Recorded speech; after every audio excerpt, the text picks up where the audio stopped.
বিহু কমিটিয়ে কোটিপতি কৰিলে মৰ্মিতাত এই পৰ্যন্ত ৩৬খন বিহু কমিটিৰ সৈতে চুক্তিবদ্ধ হৈছে মৰ্মিতা মিত্ৰ। বিহু সন্মিলনত গীত গাবলৈ কাকো নালাগে, সকলোকে লাগে মাথো মৰ্মিতা মিত্ৰক। বংগলালনা মৰ্মিতা মিত্ৰৰ বাবে লাখে লাখে টকা খৰচ কৰিবলৈ কুণ্ঠাবোধ কৰা নাই বিহু কমিটিয়ে। এটা সূত্ৰই প্ৰকাশ কৰা অনুসৰি আজিৰ দিনটোলৈ মৰ্মিতা মিত্ৰই ৩৬খন বিহু কমিটিৰ সৈতে চুক্তি স্বাক্ষৰ কৰিছে। জুবিন গাৰ্গৰ ফাৰ্ষ্ট কপি মৰ্মিতাই আদায় লৈছে প্ৰায় ২.৫ লাখ টকা।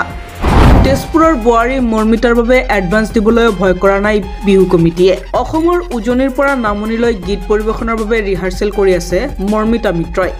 ভঙা ভঙাকৈ অসমীয়া কোৱা মৰ্মিতাই জুবিনৰ পুৰণি গান গোৱাত ইতিমধ্যে পাৰ্গত হৈ পৰিছে।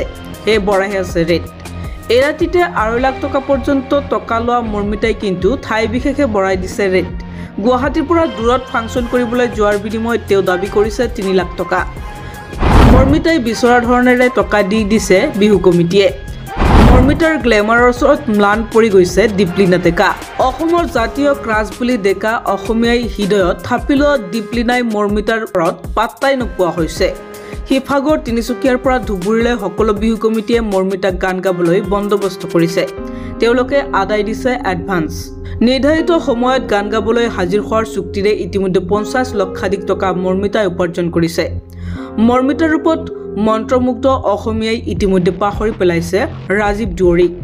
ৰাজহুৱা আদ্যশ্ৰাদ্ধত মাহ প্ৰসাদ খাই আজৰি হোৱাৰ পিছত গণশিল্পী ৰাজীৱ দুৱৰীলৈ অসমীয়াৰ মনতে নপৰা হৈছে।